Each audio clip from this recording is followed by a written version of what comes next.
명리학이라는 것은 명의 이치를 연구하는 학문입니다. 명운학, 운명학, 예지학, 뭐 산명학 또는 산명학, 또 흔히들 우리는 사주팔자라고 합니다. 아침에 이제 새해가 되면은 새해 신수 보고 뭐 토정 비극을 보고 하지 않습니까? 이게 명리학이라고 합니다. 명의 이치를 연구하는 건데 엄밀히 얘기해서 명과 운의 이치를 연구하는 겁니다. 그래서 운이라는 글자를 가만히 보면은요, 군대 군자에 쉬엄쉬엄 갈 착자로 이루어져 있어요. 큰 군대 조직이 마치 움직이는 것 같은 강력한 힘이 있다, 이런 게 암시가 들어 있어요. 그게 운인 거예요. 그런 운을 이제 공부하고 하는 것들이 이제 제가 하는 일인데, 어, 팔자술, 사주팔자 이렇게 얘기를 하죠. 사주팔자 보신 적 있습니까? 운 본 적 있습니까? 어떻게 좋게 나왔습니까? 어떻습니까?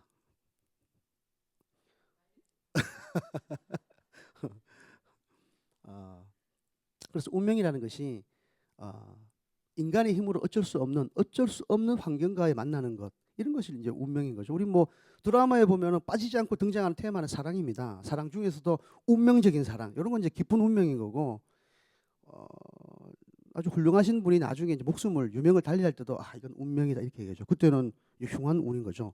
여하튼간에 좋든 나쁘든 간에 운명이라는 건 존재하는 모양이에요. 그리고 병리는 도대체 언제쯤 기원이 됐을까? 우리가 거북이 등 뭐 이렇게 뼈에다가 막 갑골문자를 새기지 않습니까? 그때 이미 어, 갑을병정 무기경신, 이게 이제 십간과 자축인묘 진사오미 신유술래라는 12개 지지가 있어요. 그 당시에는 물론 그런 십간 12지를 가지고 미래를 예측하는 수단으로 쓰이지 않았어요. 아마 달력 정도를 기록하는 거였었는데, 여튼 그런 십간과 12지를 통해서 그 사람의 운명을 예측하기 시작한 것은 약 한 1500년 정도부터예요. 어, 동진 시대에 이제 곽박이라는 분이 쓴 옥조신흥징경에 처음 사주라는 얘기가 등장을 합니다. 그리고 이제 북송 때 서자평이라는 분이, 또 남송 때 서대성이라는 분이 이제 그 명리학을 지금 쓰고 있는 우리가 말하는 사주팔자의 명리학을 이제 완성을 하게 됩니다. 사주팔자는 기둥이 4개라고 사주예요. 기둥주자거든.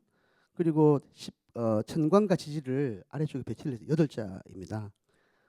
요거는 이제 우측에 보면은 건명 49세 이렇게 돼 있죠. 이거는 저의 사주입니다. 저의 사주를 60갑자로 환원시키면 이렇게 됩니다. 기유년생이 계유월 계사일, 그다음에 경신시에 태어났다, 이런 거예요. 그리고 밑에 보면 대운이라고 있습니다. 이 사주를 보러 갔더니 막 운이 좋더라. 그 운이 대운이라고 하면 좋은 게 아니라 큰 공간적인 타이밍상 공간이 어떤 계절에 진입했느냐를 의미하는 거예요. 그 공간적인 진입이 좋으면은 좋은 운인 거고, 조금 이제 겨울철을 맞이하게 되면은 좀 흉한 걸로 이제 나타나게 되죠. 일단은 계절과 관계되고 움직인다, 대운을 조합하는 그런 형태로 되어 있는데, 오늘은 사주를 어떻게 풀이하는 방식이 아니라 예를 들어서 운을 어떻게 개운을 해볼까라는 자리이기 때문에 풀이에 대해서는 이제 그렇게 언급을 하지 않습니다. 근데 알고 보면은 우리가 사실 사주를 보러 가면 저런 거를 알고 싶어요. 몇 년 몇 월 달에 도대체 구체적으로 어떤 일이 일어나느냐, 이걸 알고 싶잖아요. 사실은 명리 원전에는 없습니다. 그러니까 명리 원전에 없는데 그거를 추상화시켜서 또는 형상화시켜서 얘기할 수는 있어도 그거를 몇 년 몇 월 달에 구체적으로 일어난다, 이런 건 없어요. 사주가 기둥이 4개인데 경우의 수를 따지면은 60갑자하고 12개월에다가 다시 60갑자 곱하기 12시간 하면은 51만 8,400개의 경우의 수가 나타나요. 남자 여자를 분리하게 되면은 103만 개 이상 정도의 경우의 수가 나타나는데, 근데 뭐 같은 사주를 하더라도 살아가는 방식이 다 다르지 않습니까? 이렇게 말하자면 운명의 방정식 같은 거예요. 어떤 부모를 만났는지, 어디서 태어났는지, 예를 들어 같은 사주가 태어나더라도 미국에서 태어난 사람하고 예를 들어 방글라데시 태어났다, 토양이 이미 다르거든요. 그러니까 같은 사주라도 형태 좀 다르다. 하지만 그 패턴은 동일해. 패턴은 동일하다. 그래서 특정한 사주가 이벤트 캘린더가 아니다, 특정한 일이 언제 구체적으로 일어난다, 이렇게 되는 게 아니라, 말하자면 소정의 잠복인자 같은 거예요. 우리가 보면 그 혈압이 높으신 분들은 늘 조심하잖아요. 뇌경색, 뭐 뇌출혈, 특정한 시점을 탁 트리거 포인트라고 하는데 탁 건들리면 그런 현상이 발생한다는 거예요. 사주가 있는데 대운이 어릴 때 딱 치고 들어오면 그런 현상이 일어날 고도 개연성이 있다, 이렇게 나오지 반드시 그렇게 된다고 나오지 않습니다. 그리고 기업체 가보면 우리가 대차대조표가 있고 손익계산서가 있어요. 대차대조표는 일정한 시점에 자산과 부채와 자본을 얘기하는 거죠.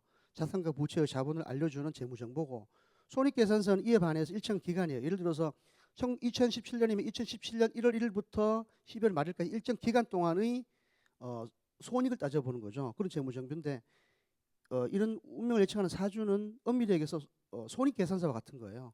올해를 따져봤더니 득이 되느냐, 어떤 부분이 득이 되었고 어떤 건 실하냐 이런 거죠. 단발적인 사건이 아닌 거예요. 예를 들어서 학교를 갔는데 이번에 원하는 학교를 못 간 거야. 단발적인 사건으로는 흉한 것 같아요. 하지만 자기가 원하는 대학은 아니더라도 조금 다른 학교 가서 열심히 일을 해서 좀 더 잘 됐다 이거지. 운의 측면으로 보면 그때는 좋은 운이었던 걸로 규결이 됩니다. 그래서 단발적인 사건에 너무 연연할 필요가 없어요. 예를 들어서 직장인들은 그에 승진을 해야 되는데 승진을 못했어요. 흉한 운인가? 승진을 해가지고 빨리 회사를 나가야 되는 일이 생겼어요. 자리가 없었다든지. 그러면 결론적으로는 승진을 한 분이 오히려 나쁜 운으로 귀결되는 수가 있다 이거죠. 그래서 운이라는 것이 천천히 움직이는데 특정한 기간에 준하는 것이 특정한 시점이라든지 이벤트 성이 아니다 이렇게 이제 알아두시면 되겠습니다. 그리고 사주를 풀이하는 방법이 운을 풀이하는 방법이 크게 이제 음양하고 오행입니다. 그래서 몇 월생이세요? 그 음력 7월이면 양력 8월이 되잖아요. 그럼 우리가 이제 봄 여름이 있고 가을 겨울이 있으면 뒤쪽으로 배치가 되면은 지혜로운 분이라 했어요. 그래서 앞쪽으로 조금 다 그런 건 아니지만 하여튼 풀어서 다 보면은 뭐 그건 아니지만 하여튼 대체적으로 보면은 봄과 여름 쪽에 태어난 분은 좀 지식을 많이 쌓는 형태를 취하게 되고 가을과 겨울에 태어난 사람들은 좀 지혜롭다 얘기를 합니다. 그래서 사주의 해석 체계가 그렇습니다. 음양이 일단 먼저 배치가 돼야 되고 그 다음에 이제 오행이 배치가 돼야 되는 거죠. 음양하고 오행은 마치 이런 거예요. 음악으로 치면 음양은 박자 같은 거예요. 일단 박자가 맞아야 된다니까. 박자가 맞은 상태에서 오행은 멜로디나 리듬 같은 겁니다. 그래서 좋은 멜로디와 음악을 입히더라도 박자가 틀리면 엇박자가 나면 좋은 곡을 할 수 없지 않습니까? 사주도 이렇게 열어봤는데 음양이 잘 배합되어 있고 오행, 목화토, 금수가 잘 조화로운 거를 좋은 사주라고 합니다. 이건 상식선에서 이제 목은 화를 생하고 시계 방향으로 우측으로 도는 걸 생의 관계로 되어 있고요. 안에 이제 화살표로 되어 있는 것들은 극하는 관계예요. 목은 화를 생하고 화는 토를 생하고 토는 금, 금은 수, 수는 목을 생하는 것을 상생하는 이제 관계인데 그분이 태어난 태생 정보를 이렇게 열어가지고 순환 관계 있지 않습니까? 그러면 사람은 너무 좋은 거야. 사람은 좋은데 옛날에도 순한 사람은 조직 생활 잘 못했다고 봤나 봅니다. 그래서 사주를 열었더니 사람이 너무 착한 거야. 사람이 착하면서 조직에서 크게 성공하기는 정말 하늘의 별따기입니다.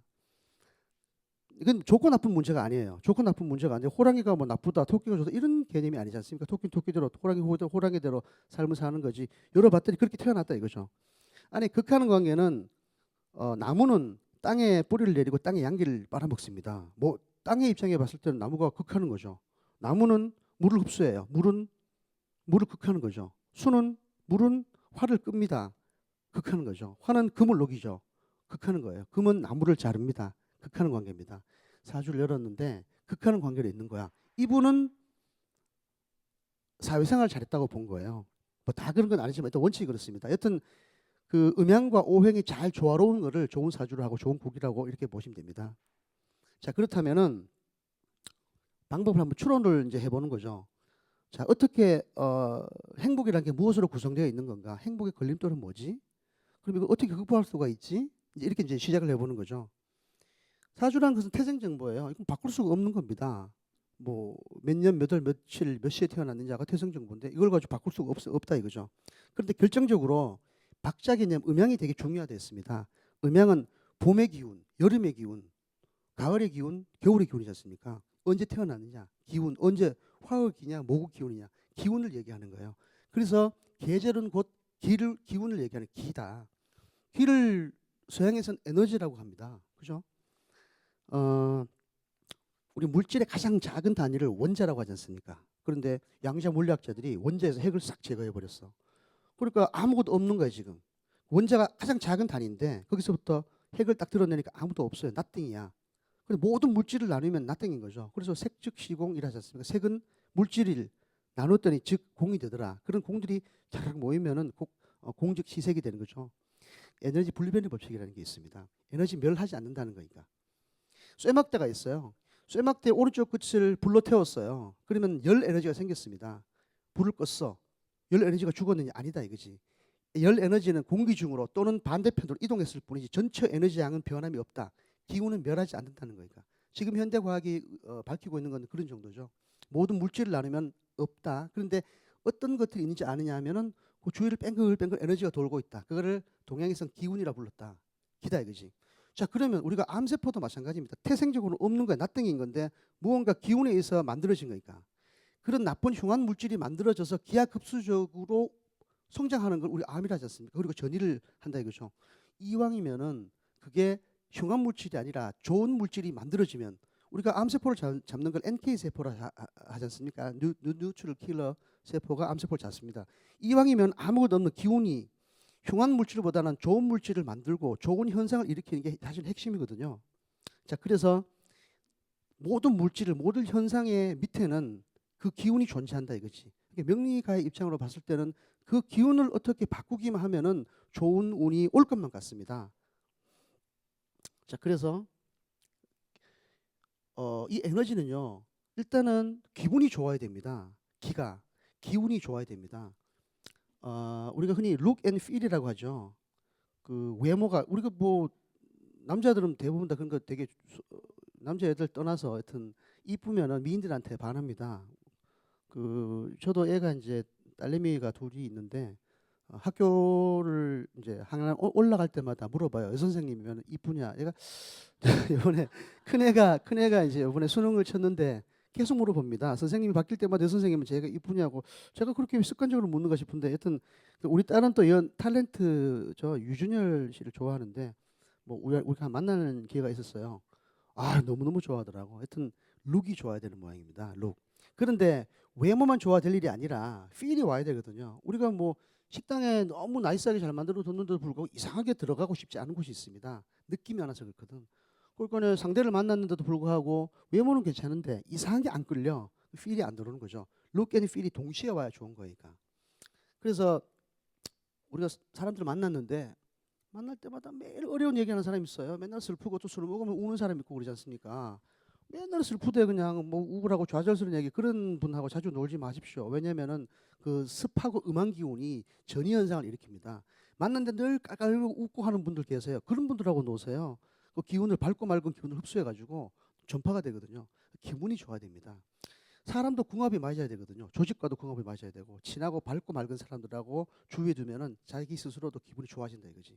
집도 마찬가지예요. 막 바람이 우리가 곡풍이라거든요. 그 계골짝 그 계곡에서 부는 막 곡풍, 요풍이라고도 하는데 그런 데 있으면은 병 걸립니다. 그러니까 풍수의 기본 이론은 원래 바람을 막고 물을 모으는 데 있는데 집도 아늑하게 뒤에 산이 이제 바람을 막아주면서 물도 보면 사람들 보면 좋지 않습니까? 핵심은 기분이 좋고 아늑한 곳, look and feel이 좋아야 된다. 이게 개운의 첫 번째예요. 자, 그런데 기분하고 쾌락은 좀 다릅니다.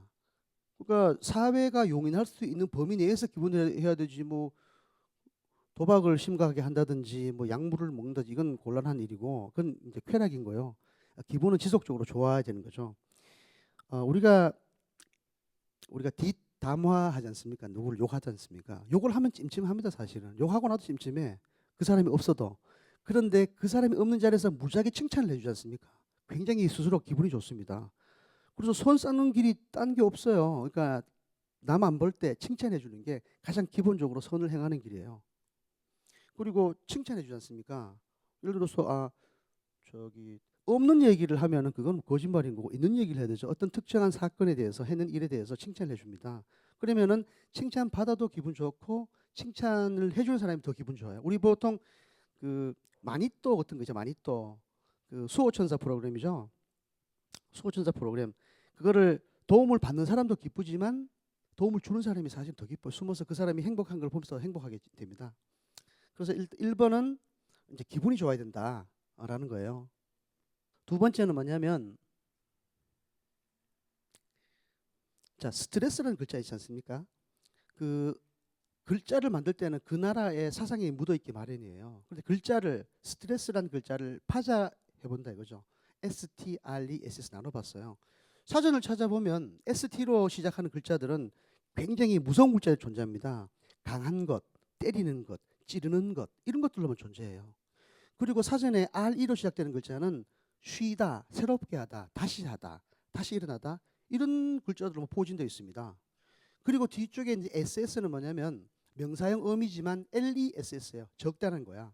그러니까 스트레스를 전체적으로 해석하면 강함은 존재하는데 다시 하거나 쉼이 지극히 적은 상태 이런 것들을 스트레스라고 얘기를 한 거예요. 자, 그러면 이 스트레스를 받으면 어떻게 됩니까? 우리가 영어로 편한 걸 ease라고 해요. EASE, ease, 편하다. 근데 이게 불편하게 된 거야. 불편한 거는 이제 영어로 dis를 붙이 반대말로 dis 붙이면 this is가 되지 않습니까? 그런데 이 this is를 붙이면 disease가 되는 거예요. 그죠? disease는 이제 질병입니다. 그러니까 서양 사람들이 봤을 때 강함은 존재하는데 쉼이 부족한 상태 이런 거를 편안하지 않았다고 보고 그 편안하지 않았다는 것을 질병으로 봤다는 거니까. 근데 그 질병을 찾으려면 약을 찾습니다. 약은 영어로 메디슨이라 하죠. 메디슨의 어원은 메디테이션, 명상하다, 묵상하다 나온 거니까.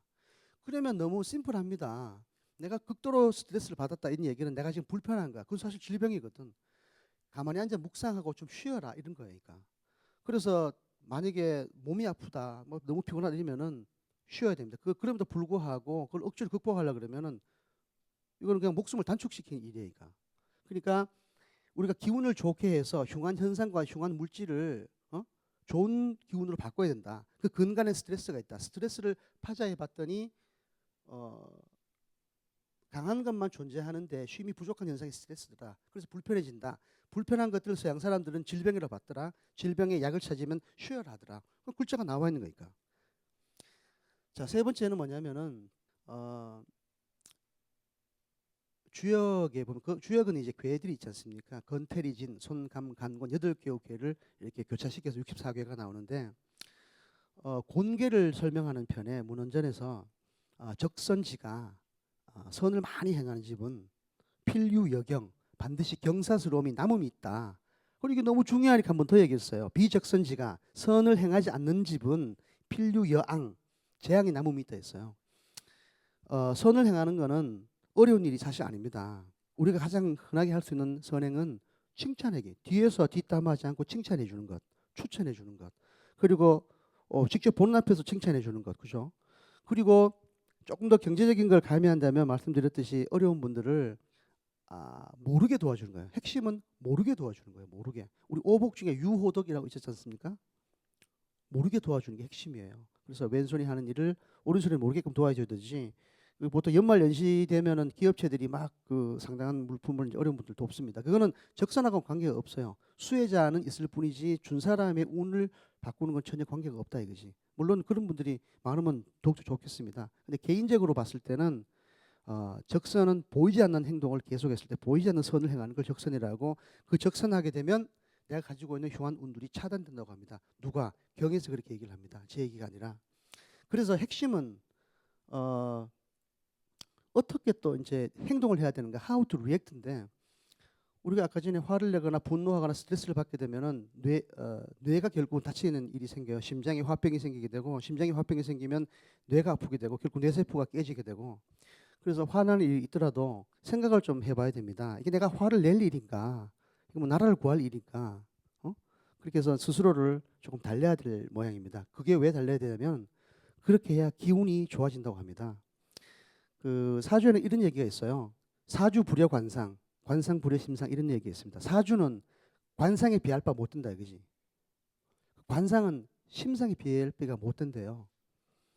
타고난 팔자보다도 그 사람이 어떻게 살아왔는가는 얼굴이 나타난다고 합니다. 상이 좋아지는 것.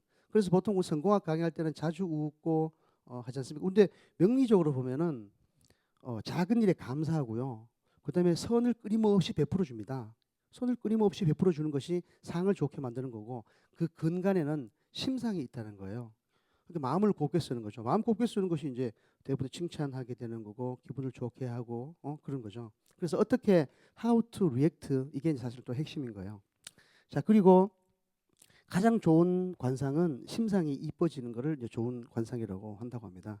자, 다시 한번 돌이켜 보도록 하겠습니다. 우리가 행복을 구성하는 것들이 뭐냐니까 행복을 첫째 오래 살아야 된다. 현대적인 의미로 가장 오래 살아야 되고 그다음에 경제적인 부도 축적이 돼야 되면서 건강해야 되고 그리고 배우자 덕이 있어야 된다.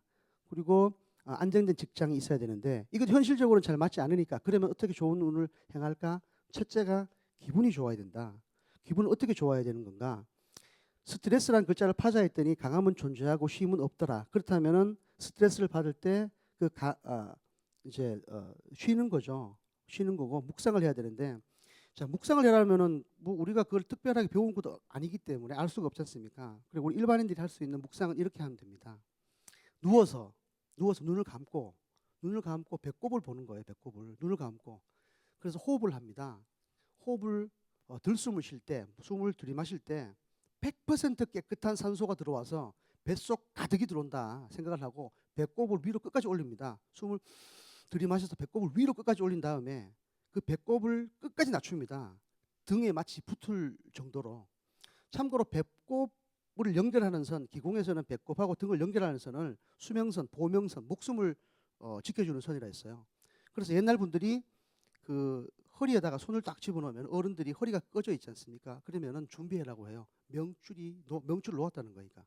그래서 묵상할 때는 산소를 호흡하는데 상상하기를 배꼽을 하늘로 올렸다가 내려갈 때는 몸속에 있는 모든 질병이라든지 안 좋은 검은색의 탁한 기운이 호흡을 통해서 쭉 뻗어나가는 상상을 하는 거니까. 그럼 기분이 좋아집니다. 샤워할 때도 머릿속에 물을 떠들여서 조금 차오물이면 좋습니다. 몸속에 있는 질병들이 완전히 다 빠져나가듯이 그럼 기분이 일단 좋아집니다. 그리고 뭐 이렇게 하면 새가 있을 때마다 꼭 이렇게 한번 해봤으면 저도 이제 지갑에 넣고 다니거든요. 샤워를 깨끗하게 한 다음에 종에다 적습니다. 원래는 꼭 이루어졌으면 하는 것들을 나는 1900 몇 년생 누구누구입니다. 뭐 기독교님은 하나님 해도 되고 부처님 해도 되고 뭐 상관없습니다. 꼭 이루어졌으면 하는 것들이 이런 겁니다. 1번 뭐 2번 뭐 3번 저는 그 5개에서 수첩에 적어 놨는데 4개가 지난 2016년도는 그렇게 이루어졌어요. 여러분도 꼭 한번 해봤으면 됩니다. 자 오늘은 이것까지 하고 강의를 마치도록 하겠습니다. 감사합니다.